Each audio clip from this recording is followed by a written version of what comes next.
I'm Theo. And I'm Juliet. And this is Apologies Accepted. We offer an entertaining look at some of the big issues in history by examining public apologies of the famous and infamous. We're looking at politicians, serial killers, actors, and you. Send us a public apology you would like to make, and we'll read it on the air and give you a chance to redeem yourself or just get some guilt off your shoulders. We're here for you. Once a week, maybe more if you're really, really sorry.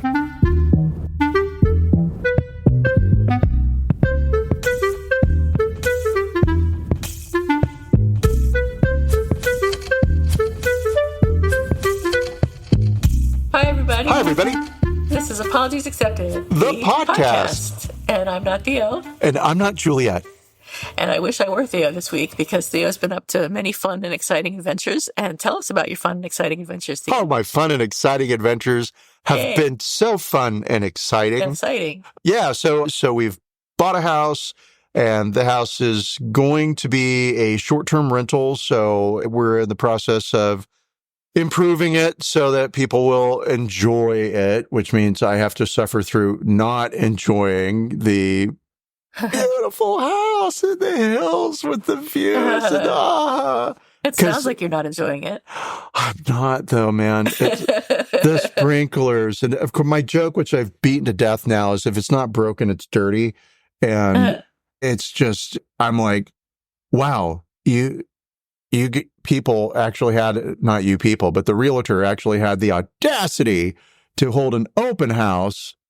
Well, the sprinkler systems don't work. The landscape lighting is rusted and falling apart. What are the handprints of 50 small children all trapped in a room? There's all these little handprints everywhere. What the fuck? So anyway, yeah. So lots of work, but it's fun. I like doing this kind of stuff because it is the sort of thing that it's broken, you fix it, you look at it and you say, I fixed it. And then you hope nobody notices all the Scotch tape you used to repair the electrical wire. Yeah. So that's been good. It's great to be back. I'll say in LA, but it's not really LA. It is Palm Springs.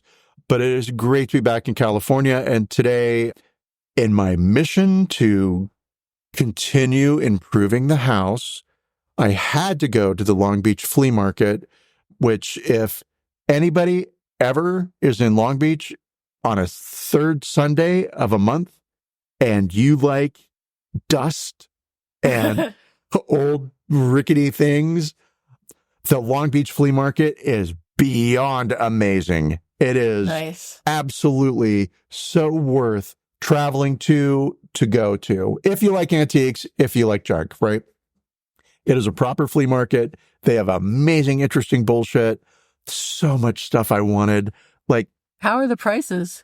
So, not where I wanted them to be. I hear you. I had one moment where there was this great big blue vase, right? And it was a really cool, big pot, dark blue, loved it. And I saw it and I walked over to it, and this other lady at the same instant saw me walking to it, and then she went to walk towards it too. And then she put her hand on it, and it was like a 3-foot tall pot. Like it's not a vase. It's like, I don't even know what to call it. It's like a cauldron, right? Big. And she says to the guy, "Hi, how much are you asking for this?" And he said, "Oh, that's an original bitters. It's $250. And I was like, "That's all yours, lady." I'm not spending $250 on an original bitters. What the fuck? So that was expensive. Yeah. And then, like, I don't know, 10 minutes later, I went to this other stall and they had a pre-Columbian clay guy, right? Like Aztec guy. And the house has some tile work on it that references Aztec astrology, right? And so I was like, oh, perfect tie-in. That's great. I love a little knick-knack. Let me find out how much that is. And then all of a sudden, this college professor appears out of nowhere, right? And he starts lecturing the stall owner or the guy who's selling the piece on what that piece is, right? Wow. And I was like, oh, fuck, this guy is like hungry for an audience. He hasn't lectured anybody in it's summer, 3 months. Yeah. So I'll go kick it over here for a bit because he's not going to buy that thing. He just wants to tell somebody all about Aztecs and pre-Columb, blah, blah, blah, blah, blah, right? And I tuned it out. And typically I would eat that stuff up, but Sure. he might buy that piece. And I've already had one lady snake a $250 pot out from under me that I was never going to spend that money on anyway. But so, all right, cool. And then the professor says something like, well, I'm not sure. And he started to wander off. And it's that technique that you use at a flea market or whatever, wherever you can barter, where you get the price and then you say, I'm going to think about it, and you walk away. And if they're desperate to sell it, that price is going to come down. Yeah. And so I walked over to the stall owner, right? I have to call him the guy. And I said, hi, I heard you talking with that gentleman, but I didn't hear the price. And so what are you asking for that? Now, on the reason this is goofy is on his stall, he had a great big sign that said, make an offer, and nothing was priced. And in my head, I was like, I should just go up and say, hey, $40. Yeah. Right. So I said to him, I didn't hear how much. And he said, oh, I was asking 20 for that. And I said, great, sold. Wow. So I bought it. Of course, it's cursed. Of course. Of course, a volcano is going to erupt in my backyard, or the house is going to burn down, or I will be bitten by a tarantula, because apparently they live here. I didn't know that. It's a problem. And scorpions, too. Stop saying these words. And I'm going to stop there because I got up at 3:30 so that I could drive 2 hours from Palm Springs into Long Beach so that I could go to the world famous, world renowned Long Beach flea market. They now call the Long Beach Antique Market because Antique Market. I know, right? And when you come down, we're going to have to plan your trip so that it coincides with the Long Beach Antique Market, because you're going to have to go with me because it is beyond everybody's dreams. Cool. It's just the best. Sounds awesome. Yeah. I love stuff. So I have now been up for 3, it's now 6 p.m. We're recording late. I had to go to the Long Beach flea market. And they were gracious enough to say, yeah, we can change our morning to an evening. And so what is that, like 24 hours already I've been away? At least. At least. And so that's several days. That's all the house bacon. That's all the antique market action. That's very cool, though. I'm so happy for you and so excited. And I love your house, and I can't wait to see it. I can't wait to show it to you and then tell you in excruciating detail about all the things I had to clean or repair. Okay, but now you actually did some very cool stuff. So tell me everything. I would need to know. First, I have to apologize for the pounding noises that you can undoubtedly hear from my neighbors doing some sort of home renovation at 6 p.m. on a Sunday. But I did go somewhere. I went to New York. I went to New York City to see Cabaret and also the Book of Mormon. And it was amazing. It was great. I went just for a long weekend. I went on Thursday and came back on Sunday and by myself, because Brent doesn't really enjoy traveling all that much, as you guys know. But the Book of Mormon was sort of a second thought or whatever, because I was already I went to see Cabaret is the reason that I went, because I had heard that the current production of Cabaret was great and it was interesting to me and I wanted to see it. And then I thought, well, as long as I'm here, I might as well go see some other musical or play or something like that. And the Book of Mormon was the only thing that really caught my interest. So, but it turned out to be really funny. And, some of it was really cringy, and I wish they hadn't included some of it. It was a little bit touchy, sensitive, maybe sort of, but I mean, it's the South Park people. So hello, what do you expect? It's only going to be, It's only going to be cringy and sensitive and, whatever, but racially questionable in some cases. But it was funny and I had a good time. I enjoyed it for the most part, and I'm glad that I went. And I only paid $100, which for a play these days or a musical these days is not that much. So I paid more for Cabaret, and it was worth it, I think. So Cabaret, I would recommend that anybody go see either the Book of Mormon or Cabaret, actually. Cabaret, I think the production they did with Alan Cummings was better from what I've seen. I've seen it on YouTube. That's the only way I think it's available to watch. But I think that one was probably a little bit better. But this one with Eddie Redmayne as the MC is also quite good. And they remodeled the theater for it, and they put up different sections or different stages where they had people dancing and singing and some people walking around with musical instruments prior to the show. So you got there like an hour early and you'd get a drink and wander around and see all this activity going on. Like it was actually a cabaret or. That's cool. So that was cool. And then I had pretty good seats. So except for the tallest person in America sat right in front of me, which was terrible. And of course it would happen to me.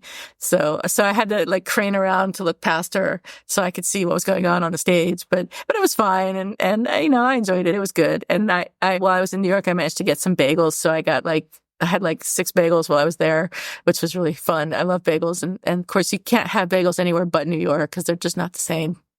Agreed. Did you have them all at once? Were you just like, no? Oh my God, bagel. No, I got bagels at different times. And, I wandered around. I walked down. It was hot. It was hot and humid. And Saturday it rained all day, poured rain. So I tried to go out in the rain, but it was just raining too hard. Even with an umbrella, it was just, everything was getting wet. So I didn't really get to go out on Saturday. And Friday, I had to work most of the day. So I only got to walk around like part of the time. But, I went down Broadway to like 42nd Street and then over and up Fifth Avenue. And my hotel was on 52nd Street near 6th Avenue. So it was really convenient to the plays and the musicals. And I got to walk to all the musicals because the rain had stopped by the time everything started. So it was fun. I had a really good time. It was really worth the money that I shouldn't have spent on it. Yeah. And that's really all my bacon for this week. Wow. I kind of had the opposite experience of you. You're where it's dry and hot, and I was where it was humid and hot and pouring rain. And you have a house of your very own that you just bought that you get to enjoy and furnish, and I just get to wander around somebody else's city. So, but it was great. I had a good time, and I'm sure you're having a good time too in your own way. We're both having the best time ever. That is best time ever. Lucky us. Actually, New York would be, I'm going to say, you win that one. About that. Oh, New York's great. I mean, just wandering around. Great. So awesome. It was fun. I can't say it wasn't fun because it was fun. And I would do it again in a heartbeat, next week. But I just can't afford to go to New York every weekend. So who are we talking about this week, Theo? Well, this week we're getting political. Hard to believe. Us? What? And there'll be opinions. And some of those opinions will be based on fact. Most of it based Mostly on not. what I think somebody was thinking of when I look at a photo of them. And so we're talking about RFK, that guy who's running for the presidency. And of course, today is the day that Biden has dropped out of the race. And so that opens it up to... Just happened this morning. Yep. Kamala Harris will be running as president, or I forget what you call it. Not contender, presidential candidate. Thank you. She'll be running as a presidential candidate against Trump. Can't not wait for the next debate. Please, can it be now? Oh, it's going to be so fun. Please. I'm actually going to watch it now. Oh, my God. I couldn't watch the last one. Oh, I love Joe Biden. I'm going to say Joe Biden will go down in history as a highly effective president. Yes, he was a really, really good president. I liked him a lot. Yeah, the debate, painful. And again, as many people have joked, we will vote for, it could be Weekend at Bernie's, whoever they wheel, whatever corpse they push out into a chair, I'm voting for. A bunny rabbit, we'll vote for. Absolutely. Doesn't matter. However, I do believe that Biden, I'm of two minds. He is 86? I think he was 83. Is he 83? Something like that. He was younger than I thought he was. They said today how old he was, and he's younger than I thought he was. But you could be right. I could be wrong. I could be. Well, there's no way to know. Listening to a 5-year-old podcast, so that could be. He actually is. Let's put it this way. I don't want to be ageist, right? Yeah. And a lot of what's happening with the Biden stuff is ageism. If he had been 30, 40 years younger and had the same facial expressions and all that, people might have been like, he doesn't look like he's on his game. But instead it became, oh my God, he's completely doesn't know where he is. And whatever for all that. I mean, that is ageism. So Trump is only 3 years younger than he is, though, so I'm looking forward to his age becoming a point of contention in the debate. Well, it's been fun to see all the people saying things like, hey, somebody has stepped down because of their age. Maybe Trump needs to do the same thing and pass the baton to somebody younger. Whatever. We'll see where that all lands. So RFK is a Kennedy. He is, I don't think he's disowned, but they certainly have distanced themselves. So the Kennedy clan, which is a political, it's the word I'm looking for. It's not monarchy, dynasty. Oh, I see. It's a political monarchy. That's, yeah. They're a political dynasty of the U.S., and he was from that family.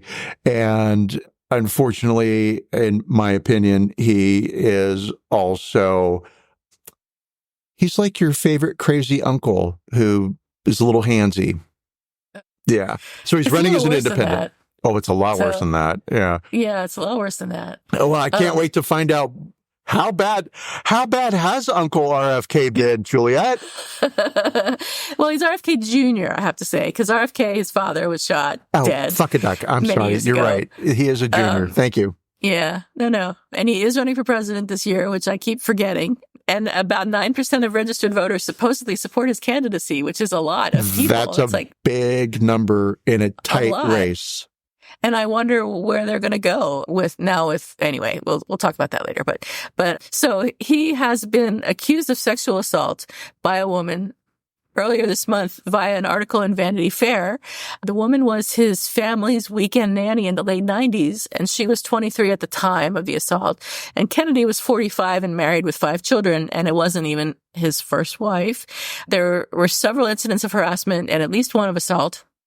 The woman, whose name is Eliza Cooney, said, I felt as though if I walked away, all the investment I put in would be for naught. It was my first job. I didn't want that to be a failure.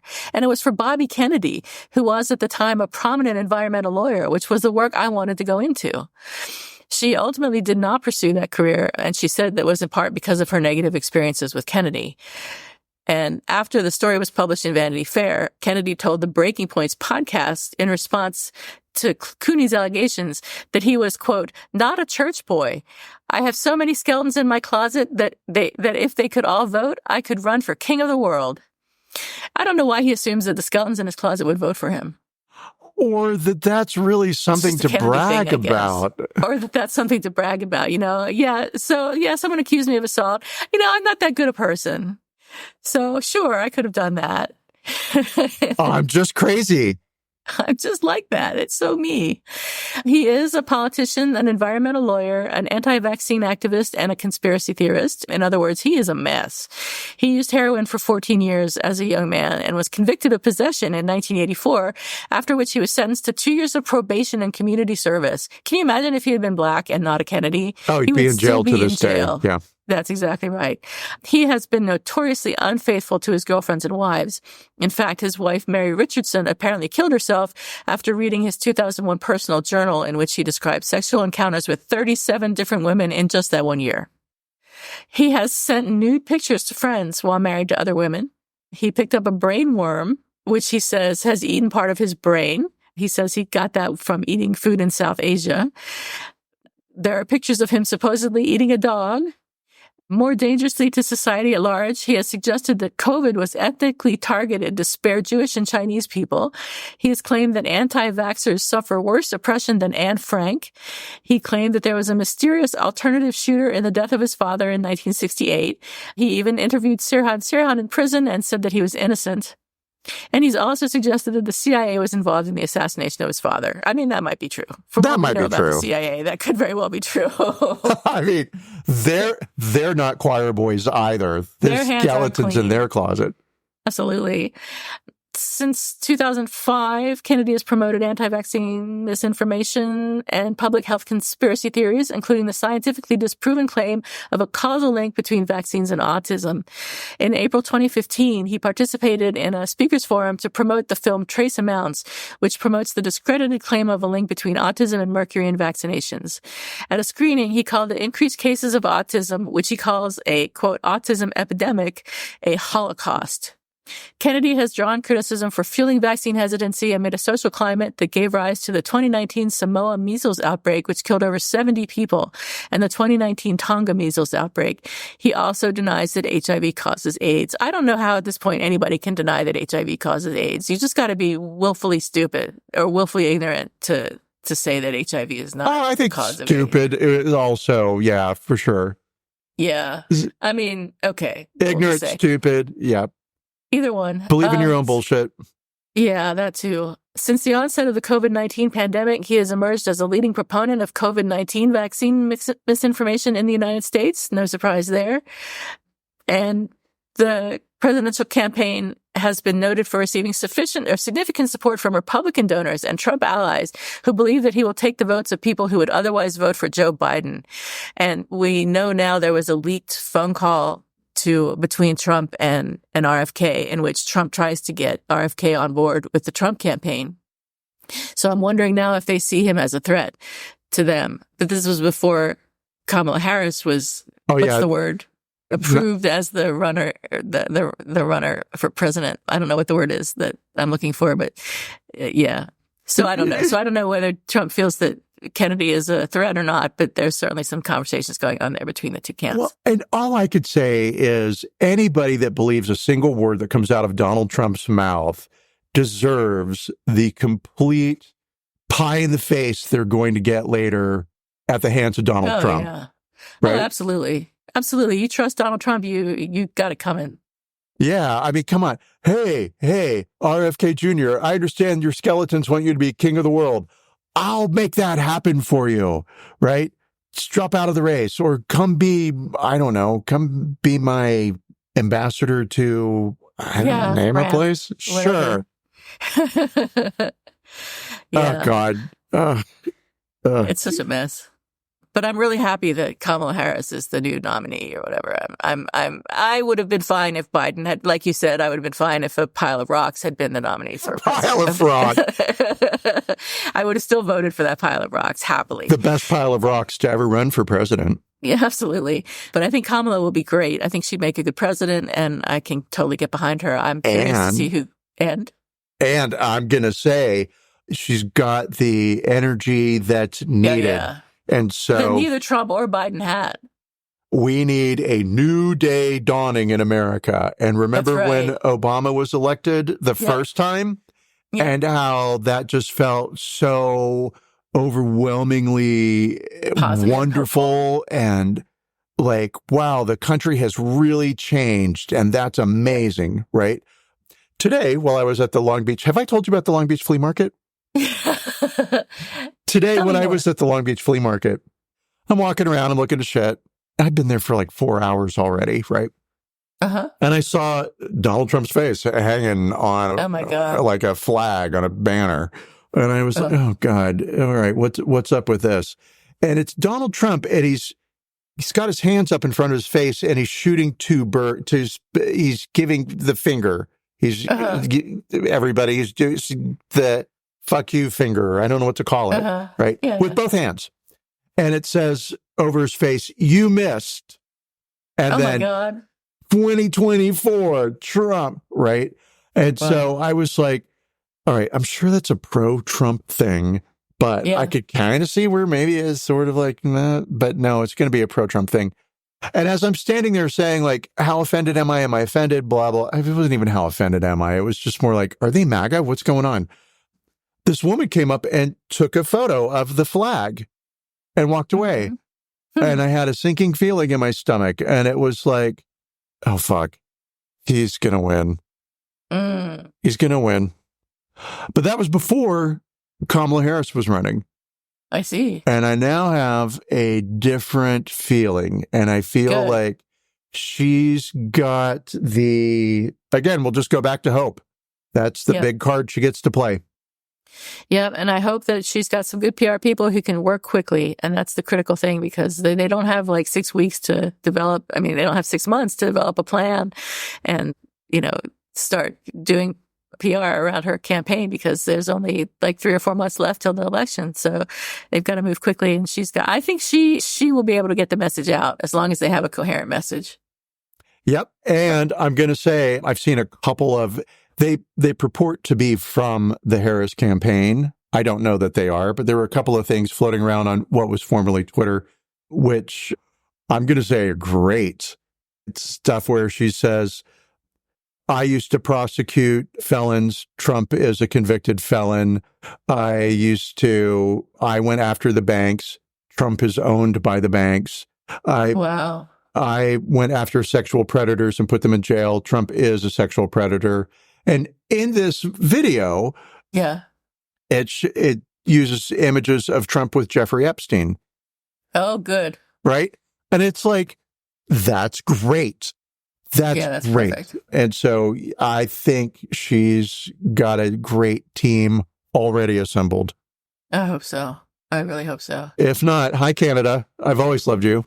Yeah. It's tough now that we're older to get visas to go to other countries because they're really looking for young people to go work and live in their countries. I've been looking around, not this time, but since the last election, to see what other countries I could go to. And some of them are really hard to get into if you're over 55, which is ageist, but the way it is. Well, you just go and vacation there for a while, and then you miss your flight.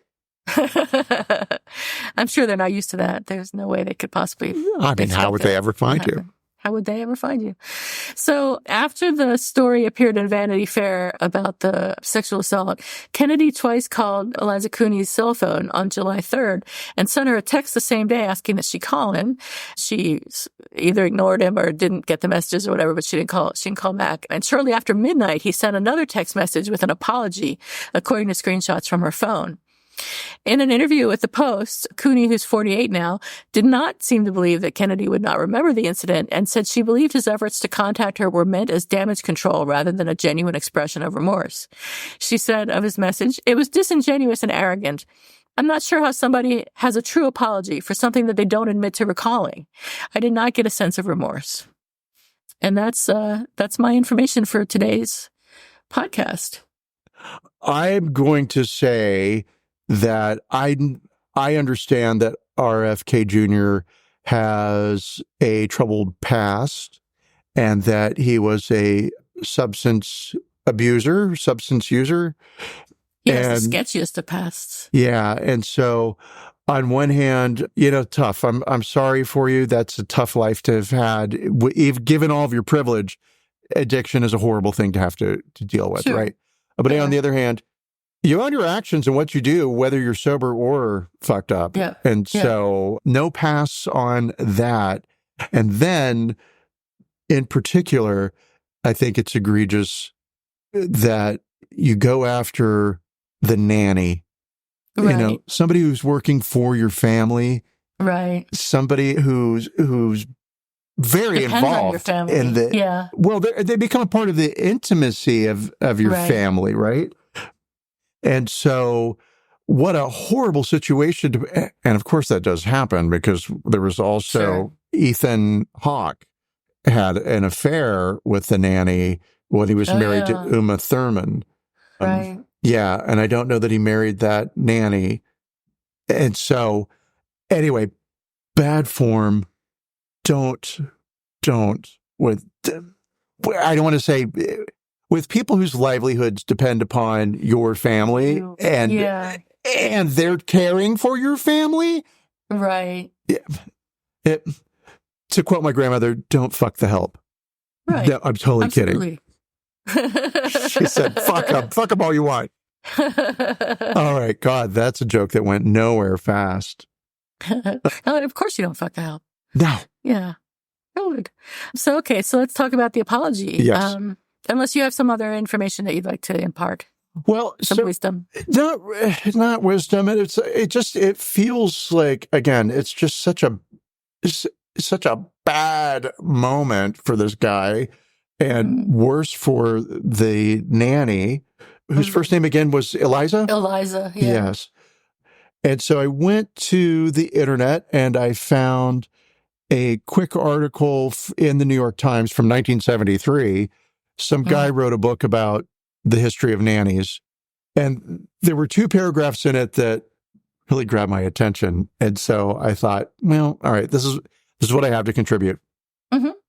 So in looking at the child rearing system in England for the upper classes, they looked at servants and nannies coming in and becoming part of the household and sort of the evolution of where did nannies come from, right? And come from nursemaids and what did they, oh my God, I'm going to say wet wife. And is that it? That's not it. Wet nurse. That's it. Yeah. Wet wife would be a whole other thing. All right. Sorry for that one. Okay. So according to this book, according to the author, the fatal flaw in the whole system, however good or bad the nanny, was that she was not the mother, not ultimately responsible, and not obliged to stay forever.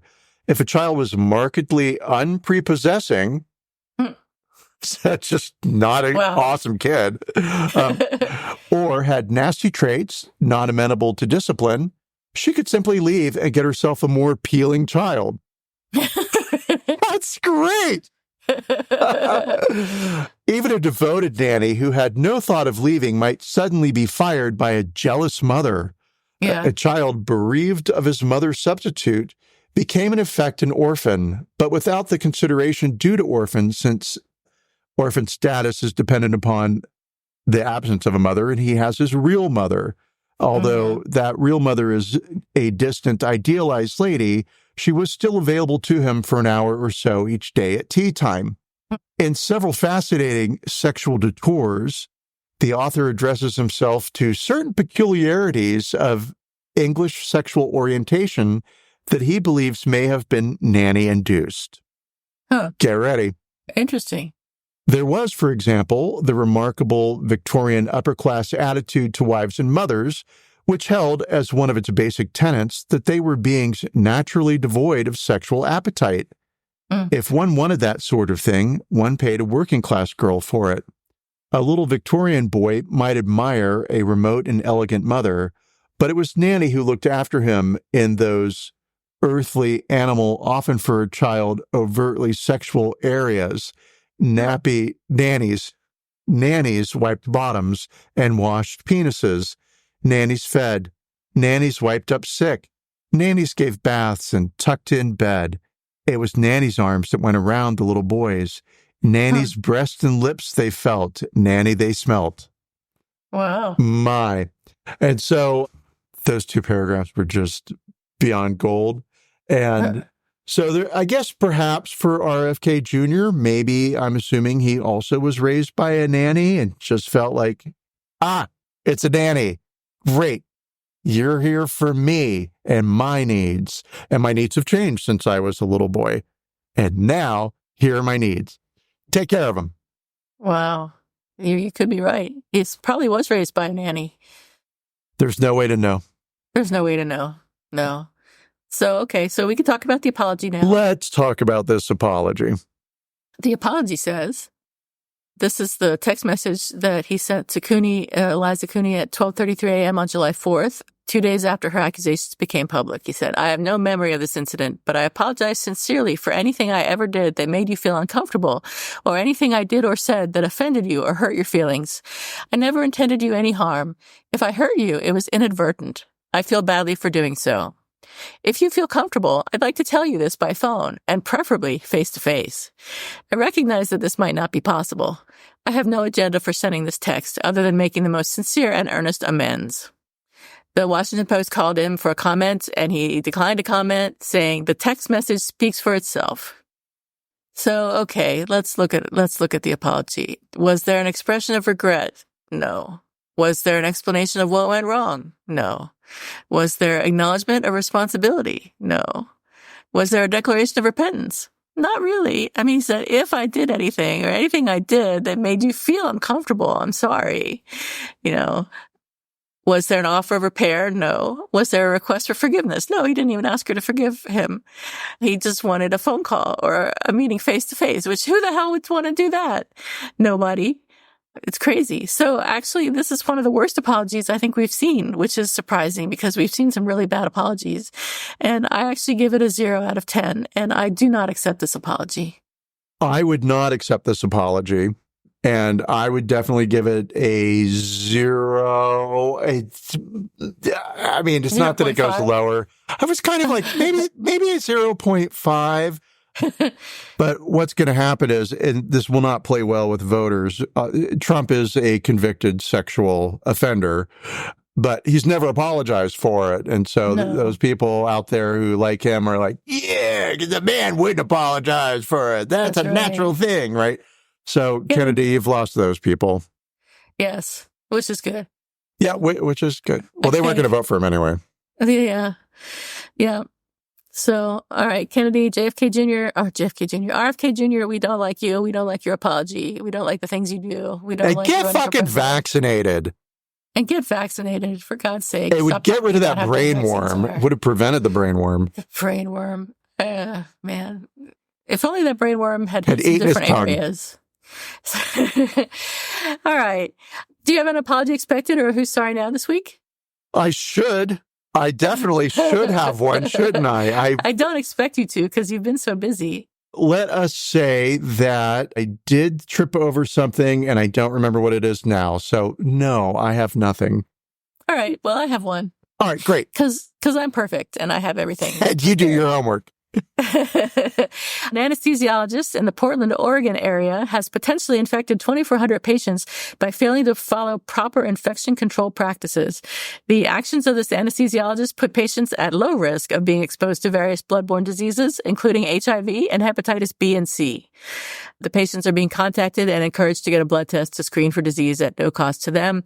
The speculation that I read, and it was very veiled speculation, was that maybe he reused needles or didn't in some way clean equipment between patients.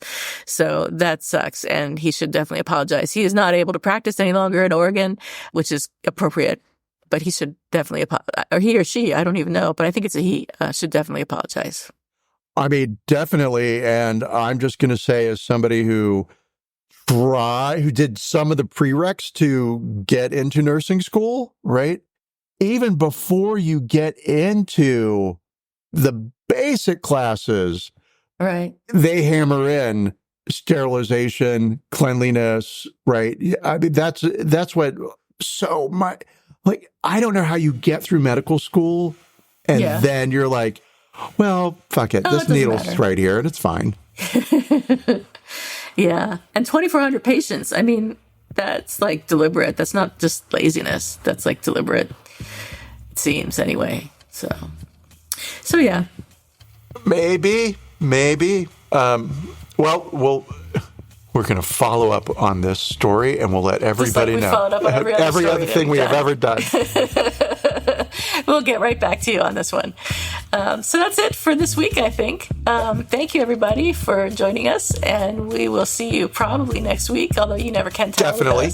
Yeah, sometimes. Sometimes it's not definitely. So stay cool, cucumbers. And don't trip potato chip. Yay. Bye.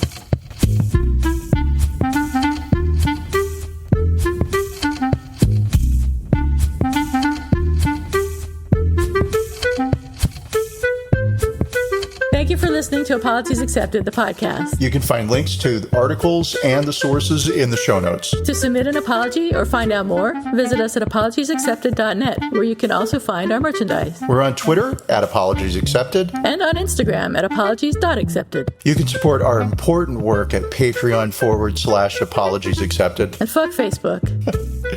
Bye. Bye.